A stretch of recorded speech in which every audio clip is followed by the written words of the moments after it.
Q&A with both chefs, Mr. Munir and Chef Abu Umar. Bi'idhnillah.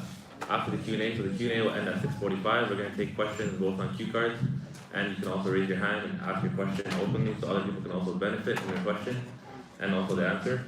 Right after the Q&A, we're going to have a lecture at 7 p.m. at As-Salam Mosque, but Chef Abu Umar will be staying and continue the Q&A for the sisters only, inshallah. So if anyone has a question, you can start by raising your hand or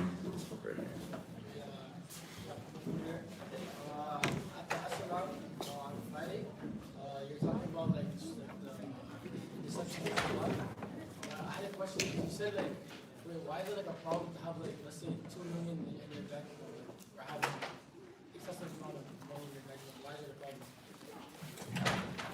a problem? Question is regarding something that you mentioned in the lecture about the tricks and the plots of Shaitan and the war, the schemes, etc. Why is it a problem to have $2 million in your bank account, so on and so forth? Jazakallah khairan for having the dignity to come back to the original source for something that you need further clarification on or you feel is problematic.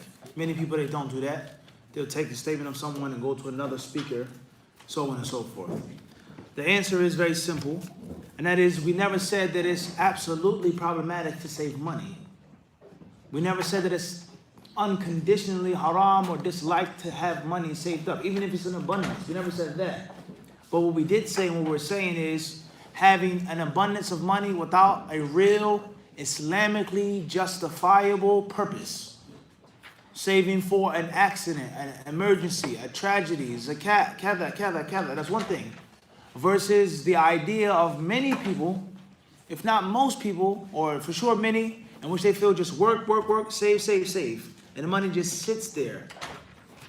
In actuality, there are many opportunities that they miss out on, or there are many obligatory things that they don't do because they're just saving. So it's like an animal or a cow or an insect that just keeps chewing and munching and chomping. The human being is supposed to eat and drink off of need, off of necessity. And Allah has given us taste buds for us to enjoy food and to enjoy drink. There's nothing wrong with that. But there's a limit to it. You just can't keep eating, swallowing, drinking, and digesting. And the same applies to money, in which you just save it and there's no real tangible purpose that is Islamically justifiable, and that could possibly lead you to hoarding wealth. And a person oftentimes hoards a thing because he feels and he thinks that he's going to be there forever and live forever or for such a long time. You might not have a chance to spend that money. You might not even get the opportunity to get that money. So do something with it while you can. But it doesn't mean that a Muslim is supposed to be reckless and a Muslim doesn't tie his camel. It does not mean that. Saving money for an emergency is one thing. For your son to get married is one thing. I'm saving up for Hajj. I'm saving up so my daughters won't have to work. There's no problem with that. But you get the idea of just the al-hakum wa takathur. So there is a balance. And if you read the speech of the Salaf al-Salih, you'll find many things that we do, starting with myself, on a daily basis as normal practice. They look down upon them severely look down upon things that are standards of life today. So just be aware. Wallahu a'lam. Any other questions? Open questions so other people can benefit from the sisters? Yes, Give the explanation of no certain mass. I would say that is genetic mass. Is there any that shape on the people? The jinn and the people? Is there an explanation? Clear.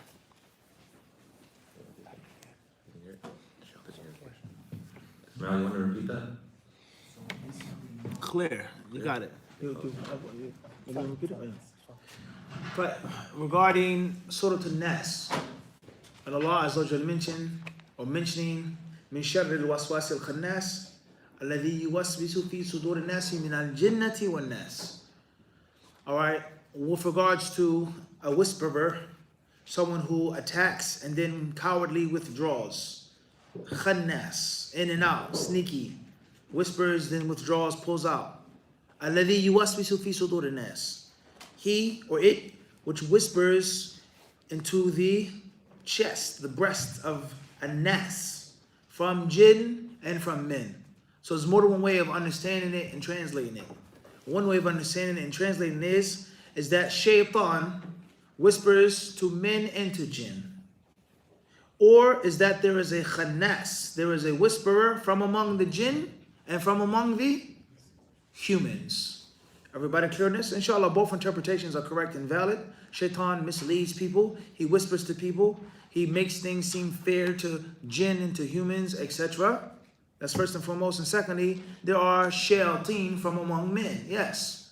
And the word shaitan in the Arabic language could mean someone or something which is extremely powerful. Very, very, very powerful. It's formidable. It's shaitan. Qawi, jiddan. It's very strong. We say in English, what? Beast mode. 2-3 people try to tackle him and he does what? Plows right through him into the end zone like a beast, like he's not a human. All right? Or we say something is so fast. A shaitan in the Arabic language, we say a speed demon, a speed devil, like a bat out of hell. Something is so quick, so fast, so reckless. So the word devil or demon, shaitan in Arabic, and in English could mean something that's a human, but its strength or its speed or its mutiny, its rambunctious, unruly nature is just so above and beyond. He's shaitan. He's a demon, a devil. And he's actually a human being. But his person is so strong, so powerful, so unruly. Or a person can be so evil. And what you call him a demon or a devil. And they're not actually a jinni. They're not made from smokeless fire. You clear on that? So there are human beings who have behavior of the shayateen. And there are also human beings who may have hearts and minds of the shayateen. In which they're so evil, they've sold their souls, so on and so forth. Clear on that? So therefore, the shaitan whispers to both. And there are also jinn or shayateen evil among men. No doubt about that. History has clearly proven that. How one man could just kill a whole nation by the snap of a finger and not lose a sleep, not lose any sleep. Everyone understand this? And there are many examples of this in history. Wallahu alam.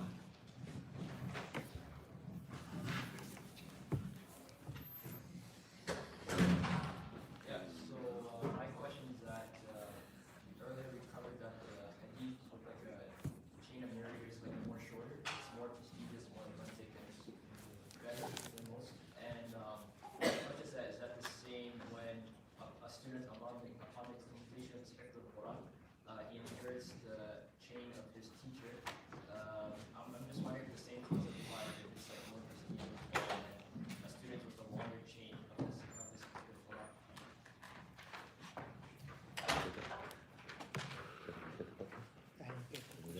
جزاك الله خير. تفضل. لا هو الشيخ مدرس. Can you repeat your question, please? So, when the hadith, you earlier explained that the hadith is a shorter chain of narrators that are short or more fresh from the subject. I'm just wondering, according to when it comes to the Quran, when a student takes the Quran from his teacher, upon learning the Quranic sciences, he obtains the chain from his teacher. So I'm just wondering, does the same concept apply as if his chain is shorter than a student with a longer chain, is his studies more prestigious? The answer is yes, yeah. If you have a shorter chain to the Prophet ﷺ, the chain is more prestigious, doesn't make you more prestigious though. At the end of the day, the chain doesn't make you better. It's what you practice and how good of a Muslim you are.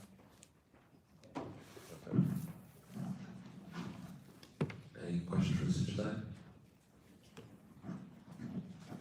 So, like we were mentioning before, that hadith shouldn't be practiced, but what about saying that from another lesson I heard that if it's in accordance to Allah's Rahmah, you can use it for, I don't know, for belief purposes, like to strengthen the belief of the person. But when is it that, like say if you have a situation that isn't black and white, and the strong hadith can't be applied, and there's only da'if ones, are they applicable at that moment now? Or are they just never applicable whatsoever?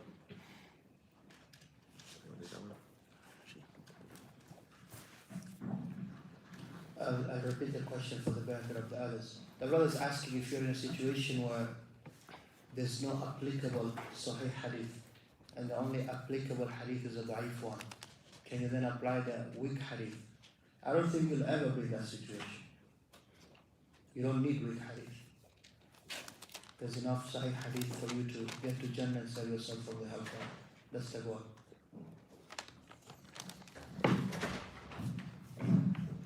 We'll take a few questions from the queue cards. So, Fadl Sheikh.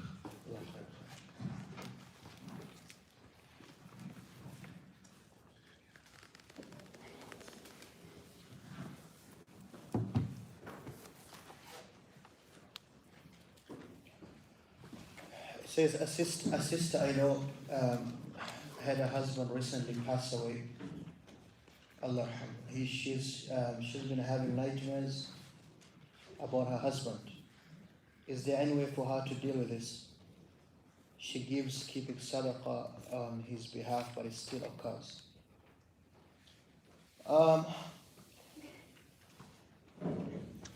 I can't really answer, but I don't know what she's asking actually. Is it the nightmares or how to prevent them, or...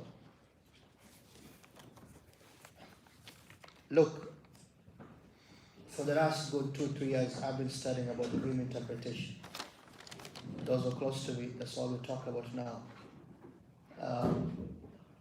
General rule, when you see dreams of people who are dead, they're mostly true. It's a general rule. Okay, I'm not answering her question per se. But most of the dreams we have are what we call in Arabic, they call it Hadith al-Nafs. Hadith al-Nafs, in fact, scientifically today, because they don't believe in messages or from God or dreams have a message, they'll tell you it's the same things you are thinking of, your mind is occupied with when you're alive, meaning not sleeping.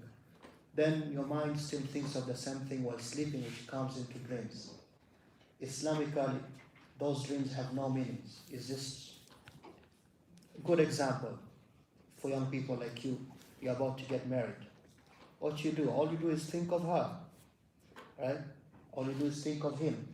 And then you see him or her in this dream. And you call me, Sheikh, I had a dream. This dream has no meaning because that's all you think about. Because I'm going to ask you one thing. What was the last thing you were thinking about before you slept? I'm not going to ask you if you did your adhkar, but I'm just going to ask you that. You'll say, I was thinking of my marriage or my wedding, my upcoming wedding. It's obvious, that's the dream you're going to have. That dream has no meaning at all. My point is, the sister, she lost her husband. It's very natural for her to be occupied about reminiscing and thinking of her husband. So some of these dreams have no meaning, and especially if they're nightmares, it's probably from shaitan to make her sad. So what do you do, sister, anyone who's having nightmares?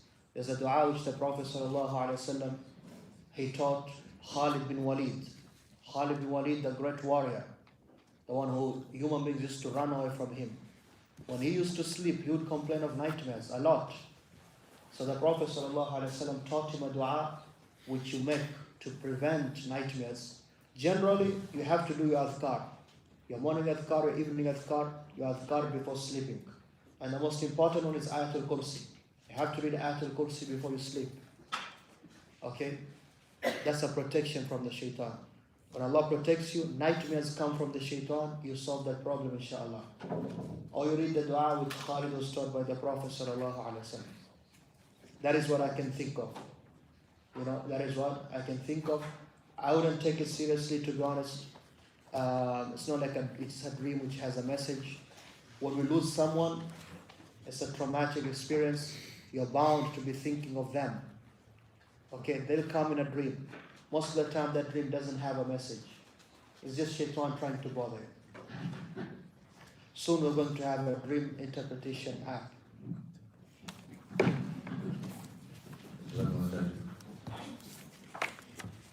Any questions from the audience? Since we started?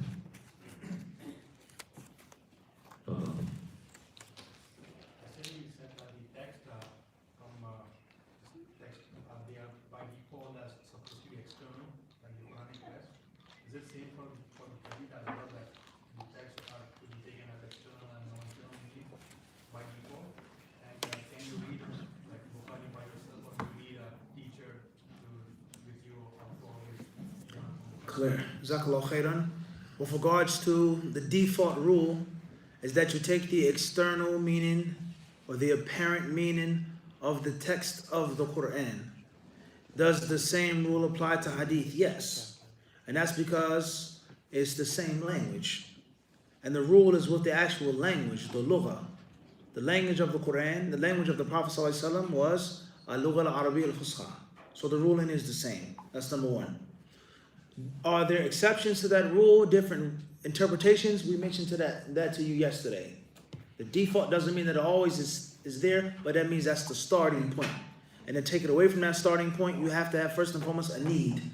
A need to say that it's metaphorical. A need to say that it isn't literal. There has to be a reason why. Secondly, there has to be a proof that this is the real meaning of this verse of this hadith. That's first and foremost. As far as can you read Sahih Bukhari by yourself, do you need a teacher? The answer is yes and no. Of course, you can read Sahih Bukhari by yourself. On a train, on an airplane, walking on the street, when you're jogging, when you're walking, in the supermarket, waiting for the doctor, before you go to sleep, yes. You can read it in Urdu, in Arabic, in English. You can listen to it on YouTube by yourself without a teacher. As far as the no part, you extracting the rulings from the hadiths yourself. You haven't been formally trained. You don't know the usul. You don't know Arabic. You don't, then no. But reading the book, enlightening yourself, learning new things that are clear and simple, being reminded of what you previously heard or know, and finding the proofs for things that you do as a Muslim. My family, my father, mother, they came from Pakistan. My father and mother, they come from Mali or Gambia or South Africa, whatever country. And we did this all of the time. Whenever a guest would come in, we would do this and we would do that. But I never ever knew it was a hadith. I never knew the Prophet ﷺ said that you get 10 rewards or 100 rewards. Now you've read it in Bukhari and you know yourself. So there's a benefit in you reading Bukhari or any other hadith book by yourself. But the specific interpretations, acting upon this, interpreting that, that's a different story in which you need more ilm by yourself or you need the guidance of an experienced teacher. So it's a yes and a no answer. What's important is, as we mentioned yesterday, and I'll say the last thing now, is that we are against those who discredit and disrespect Sahih al-Bukhari. Outwardly or inwardly, explicitly or inexplicitly. Al-jahala min al-nas. Ignorant people who don't know what they're talking about. And I'm not talking about one person. Ayan can. Whoever the person or people may be. Those who say don't read Sahih Bukhari at all. Those who say that we only read Sahih Bukhari lit tabarruk. I had a friend in my class in Kulit al-Hadith in the master's program. He wasn't in the bachelor's program with me. He was from Pakistan. And he told us about different schools in Pakistan, different Islamic universities, how for all 4 years they study the Madhab Hanafi. Strictly Madhab Hanafi, Madhab Hanafi, Madhab Hanafi, Madhab Hanafi. And perhaps towards the end of the 4th year, they'll read a little bit of the comparative madhabs. And then he said, if my memory serves me correctly, they'll read the whole Sahih al-Bukhari, and like they have majalis in a day, 3 days, a week at most. There's no sharh, there's no ta'liq, there's no explanation. And the teacher says to the students, the only reason why we have read Sahih Bukhari, lit tabarruk. That's it. Just to seek the barakah of the book. There is no rulings, there's no enlightenment, there's no ilm that's to be taken tangibly. It's disrespect to the book. It's disrespect to Imam al-Bukhari. Or those who say Sahih Bukhari will mislead you, min al-jahala. Or those who say it's only for tulab al-ilm mutamakinin, min al-jahala. Or those who say that Sahih Bukhari is a book of astrophysics. It's so difficult, so mind-boggling, it's quantum physics. You'll never ever be able to get it unless you have a scholar. Min al-jahala. And they don't know the true value of that book and the true value of the ulama of hadith. So that's what we're against, and we do not agree with those people, and we feel that those people, Allah knows best. Alhamdulillah. I'll take a question from the cue cards. Does anyone have questions? Open questions? I had a question for Mr. You talked about how like not everyone can be like a businessman, or not everyone can be a doctor, or not everyone can be a chef. So if not everyone can be a chef, like what would you say is like a basic amount of knowledge you should know to not be committing sins or Clear. Before I answer your question, if you don't mind me taking it from the cue card, the brother gave it to me. You wanted this for me or for Sheikh Abuma? Okay, the front. It's not specific. Okay, right. No problem. How or what is the minimum? Yeah, like what's The basic standard of knowledge that I have to get if I don't want to aspire to be a scholar, etc. You have to know the things which will allow you to correctly perform the 5 pillars of Islam. That which will allow you to correctly perform the basics of the 5 pillars of Islam, the basics of Hajj. Only once in a lifetime, not twice. I don't want to go back to Saudi Arabia. I don't like the country, I don't like the people, it's too hot, Hajj is too expensive. Okay, no problem. Just once in your lifetime, that's all you have to do, right? I don't want to give extra money. People can work for themselves. I like to spend money on myself, no problem. As long as you give the 2.5. I don't want to fast on Monday and Thursday. I get tired, I get a headache, I lose weight, I can't go to the gym.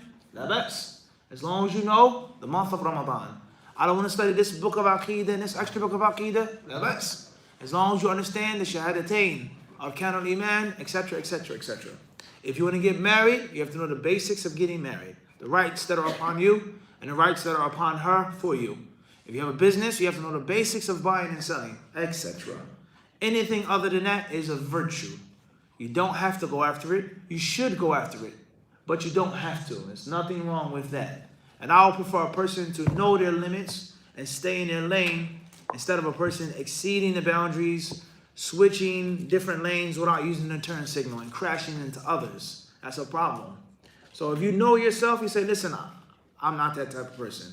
I'm nobody special, ask him. Instead of a layman person say, yeah, this is what the ayah means. Or this is what the hadith means. Or no, that's haram. Or this person, no, he's a deviant. You can't listen to him. Know thyself. That's better for you than stepping outside of your boundaries. So if you just want to stick to the normal, basic standard, as the Prophet ﷺ said, aflaha and sadaq. He'll go to paradise. He'll be successful if he only does what he promised to do. So therefore, that which will allow you to pray correctly on a daily basis, that which will allow you to pay zakat on a yearly basis, if you have money to pay zakat, that which will allow you to fast correctly once a year, and that which will allow you to make Hajj correctly once in your lifetime, and any other thing that you embark upon. Marriage, buying, selling, you're a hunter, you like hunting, and you want to have a dog. You have to know the basic rulings of having a hunting dog. وهكذا. Wallahu a'lam. Jazakallah khair. Any questions? Open questions? It can be pertaining to the courses that we studied, or it can be a general question as well. Go ahead.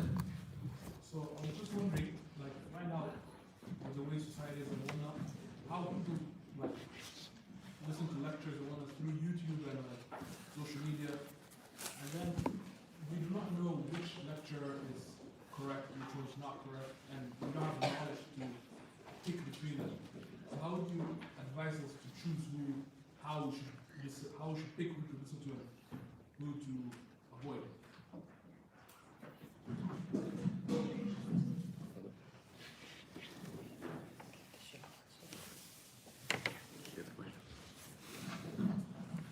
With regards to who do I listen to on YouTube or social media, so many sheikhs, scholars, da'is, etc., etc. And of course, to add to your question for clarification, most people speaking and talking are claiming that they're on the truth and their stuff is the most authentic and orthodox, etc.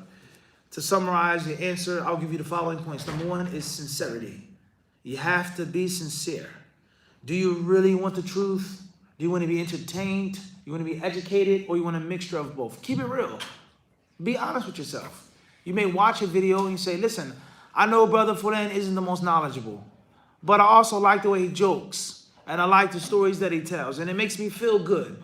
And I like to see what he wears, and I like to see his reality shows. That's better than me watching this haram thing or this makruh thing. There's nothing wrong with that. Edutainment, as long as it's not haram, is better than other things. Education and entertainment. But be honest with yourself. Don't make the entertaining LOL Shaykh al-Islam ibn Taymiyyah. And that's what many people, they go wrong. This person, without no disrespect, is not a learned person. And if he is learned, he's not the sharpest tool in the shed. This person gives a little bit, kada, on the side here, but most of it is laughing or just inspirational iman boosters. That's fine, but be sincere. If you're looking for hardcore ilm and you're sincere about that, you'll find the hardcore ilm on YouTube. It's not a mystery. You'll find the brothers and the sisters who are pumping and promoting what? Ilm, shar'i, heavy stuff. If you're looking for something in the middle, be honest with yourself. And make sure that you want the guidance. Don't listen to somebody because of the number of followers, how popular, how handsome he is, how pretty she is. Don't be sincere. Want guidance and want misguidance. Want to stay away from misguidance. Number two, you got to use common sense. You have to use common sense. You have to use your head. And as a wise man once said, common sense is a genius in work clothes. The genius wears the suit and the tie. The genius wears the judge's robe. The genius wears the doctor's white lab coat, the dressy fancy clothes. But the coverall, the denim, the boots, the hat, that's the dirty, grimy, grungy work clothes. That's the same genius, but he's dressed differently. So you have to use your head a little bit. Who's this person? Where did he come from? What did he study with? What is he talking about? Who's he calling me towards? Is he making sense? How absurd does that story sound? So on and so forth. You got to use common sense, right? You got to use common sense. Number three, you have to make sure that you know the fundamentals. You have to know the basic fundamentals, as we said. And if you have cracks in the fundamentals, you're playing basketball and you're missing free throw shots, free throws, layups. There's no way you're going to shoot the three-pointer from half court. There's no way you're going to know who's... You have to be fundamentally sound. Last but not least, bi'idhnillahi ta'ala, is that you have to go with those, or 2 more points. One is to go with your gut feeling. Your gut feeling. I don't have all of the facts. I don't have all of the science. But whenever I listen to this person, I feel really, really, really good. I feel inspired. I feel closer to Allah. The stuff that he's talking about, it just seems lovely and positive. Right?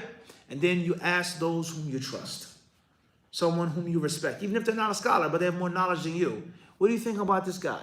What do you think about this website? You think it's a good idea? He says, yes, I think it's a good idea. Take that advice. So those 5 points, bi'idhnillahi ta'ala, sincerity, number 1. Common sense, number 2. Fundamentally sound, being fundamentally, number 3. Going with your intuition and dealing with those, blindly following those whom you trust to steer you in the right direction. I don't think you can go wrong if you have those, those al-qawaid al-khams, al-kubra, those 5 points. And if you look at those 5 points, it'll show you that you can eliminate a lot of YouTube drama just with those 5 points. Wallahu a'lam.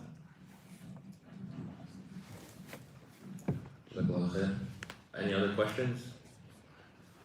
Before we move on to the cue card questions. Today is the last day that the shuyukh will be with us. So it's a good opportunity to ask any question that you were thinking of.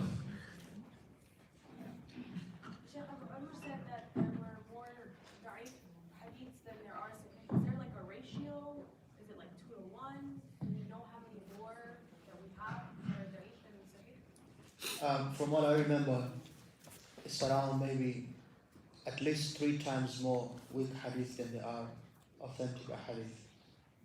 From what I remember, could be wrong. Yeah.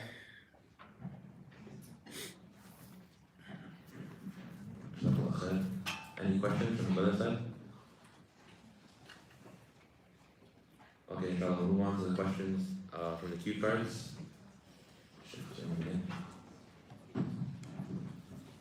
The question says, if a musafir, a traveler, is traveling to a destination where he has some objectives to achieve, but he doesn't know when he will get back from the destination,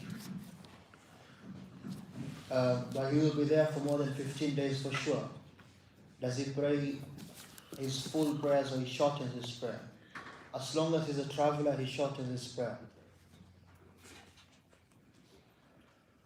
The next question says, what is the opinion of treating scholars or untreating scholars as celebrities? How dangerous is this, and how can one draw the line where or when it needs to be drawn? The line has to be there. It has to be a big, bold, thick, black line. Sheikhs are not meant to be celebrities, with the understanding of the word celebrity today. If you mean respect, then yes, someone who's more knowledgeable than you, he deserves much more respect than you can give, actually. And that's not because I'm saying it or someone else said it. That's a command from Allah. Allah subhanahu wa ta'ala, He raised that person. Allah says, يَرْفَعِ اللَّهُ الَّذِينَ آمَنُوا مِنْكُمْ وَالَّذِينَ أُوتُوا الْعِلْمَ دَرَجَاتٍ. Allah, He raised up those who have been given knowledge. So someone who's recognized that has been given knowledge, it's Allah's way of raising him up. And we respect what Allah has given respect. And we love what Allah loves.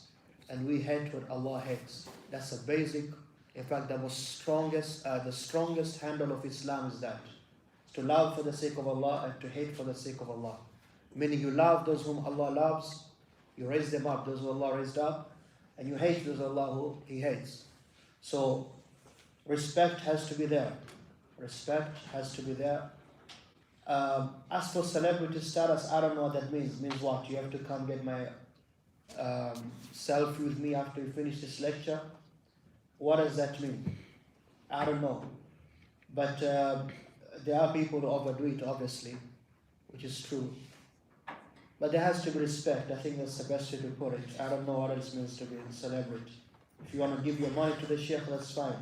It's up to you. Is it permissible to travel without a mahram if you are with a group of Muslim women? I don't know.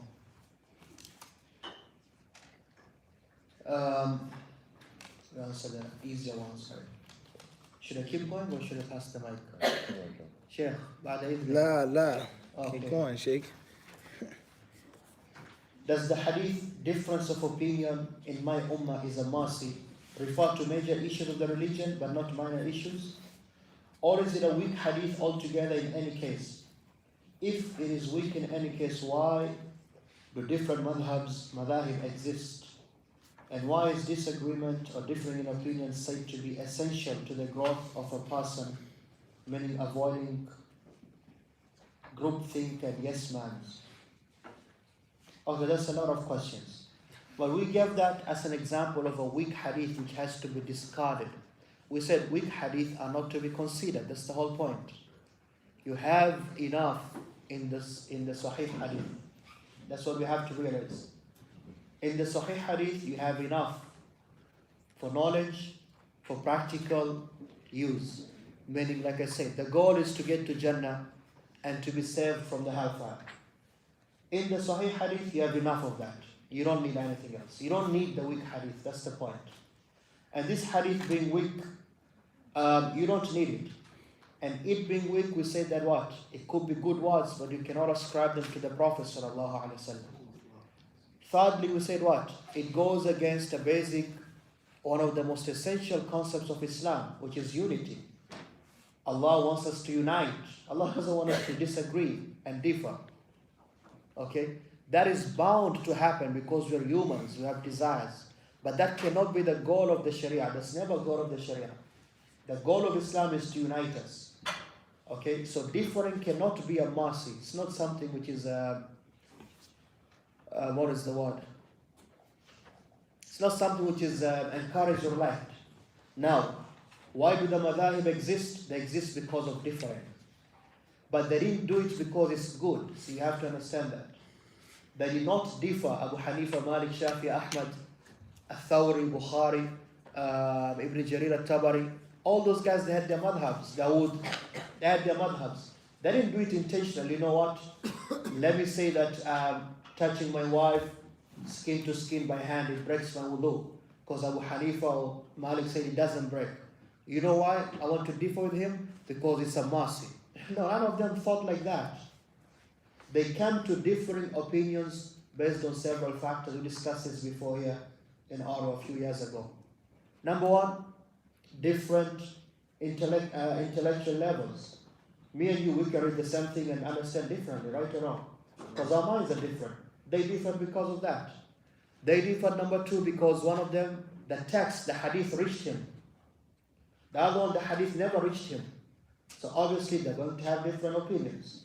They differ because of that. They didn't go looking for differences. They never thought that as something which is good. It's bound to happen, yes. The question is, how do we deal with that now? Because it happens with humans. You're supposed to be, now this is the third part of the question, to be someone who's open-minded enough to understand that differing is a human quality. It could happen naturally because of the reasons I just mentioned, or it could happen because some people they like trouble. They just like to be different. So I have to accept it in order to avoid bigger trouble. And there's things where differing is acceptable, and there's things where differing is not acceptable. We cannot say, because today there's people who came out roughly a few years ago and say, you don't have to pray 5 times of the day. We live in a busy world. You can pray 3 times. And in their particular area, they are huge, big celebrity scholars.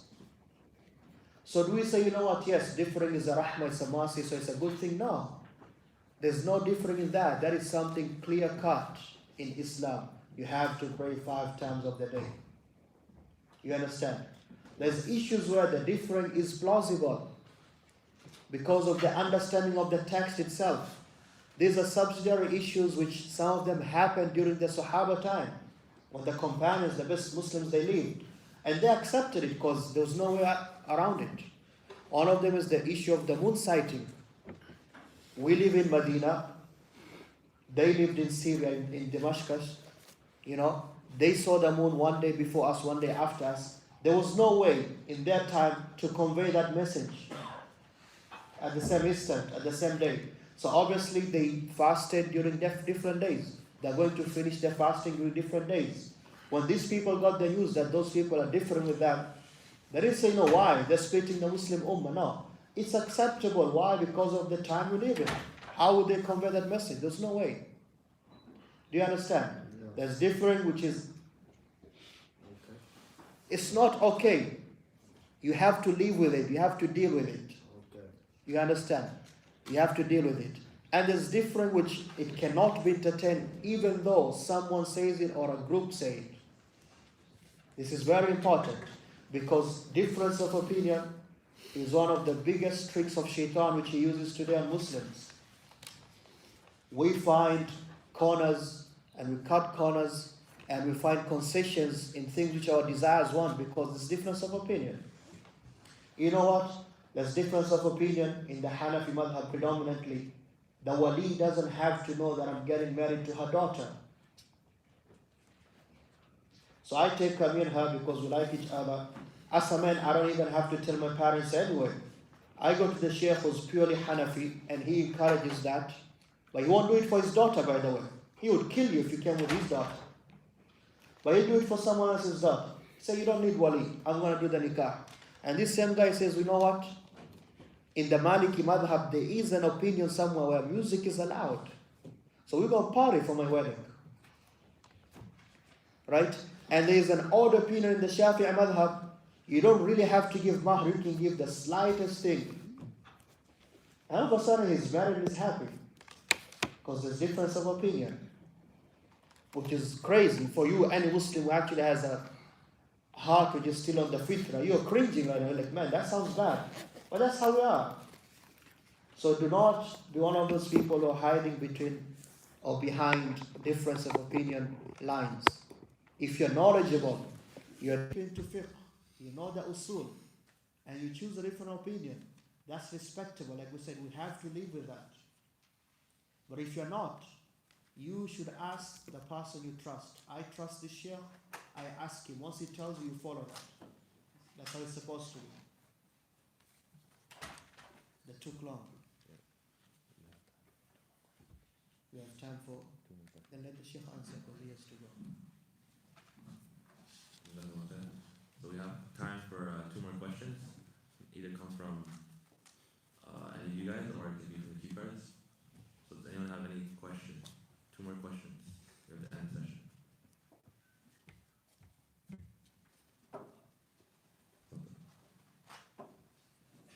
This question is for, so, not, if I'm not mistaken, you said something along the lines that in Muhammad, as a Muhammad is five, and you also talked about how there's a grading system for hadith and whatnot. Is there a grading system, is there a grade for different madhabs?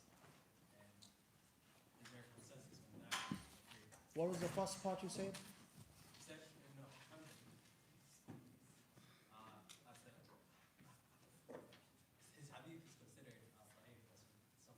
No, he said Abu Hanifa. Yes. But it does not make his fiqh madhab weak. In fiqh, he is better than most of those other guys. I said that here very clearly in my lecture. I'm sorry.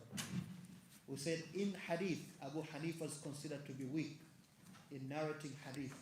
But in fiqh, he's a giant. Maybe he's better than all of them. And we said that doesn't take away from him being a good and a great Muslim. Okay?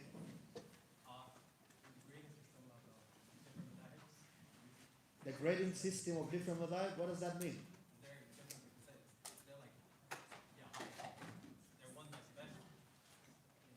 The Shafi madhab is the best, because I'm Shafi. Okay, so we have time for one last question. Does anyone have a question?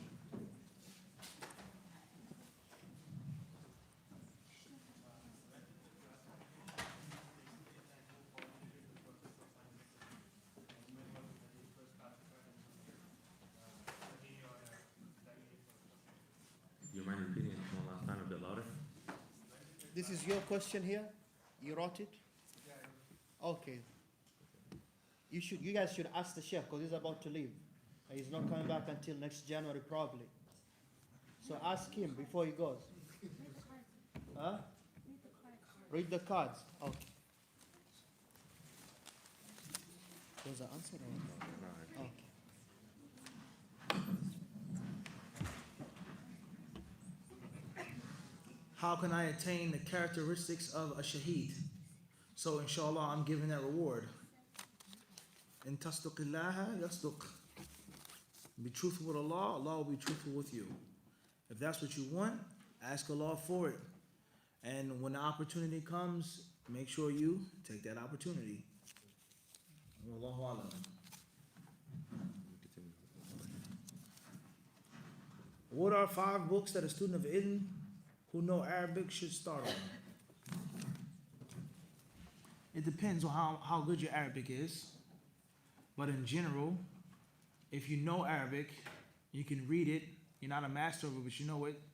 I would say قصص النبيين الأطفال, مختار الصحاح, تفسير الجلالين, زبدة التفسير, and أخصر المختصرات. والله أعلم.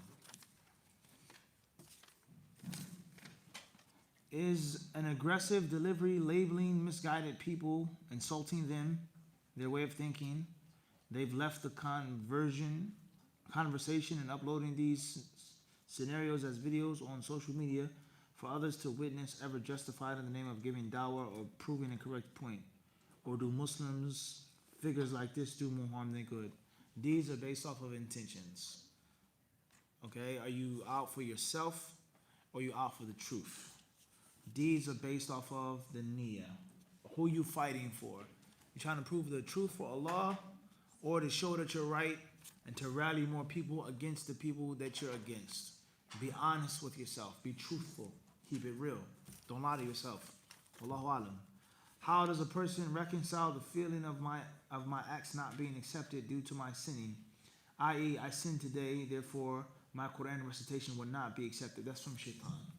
Shaitan is trying to trick you and he's trying to get you to leave off the recitation of the Quran. A righteous man may do an act and Allah may not accept it from him. We don't know that. That's what Allah subhanahu wa ta'ala.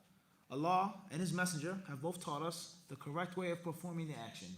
They both taught us the correct etiquette of performing the action, of making dua and hoping for the deeds to be accepted.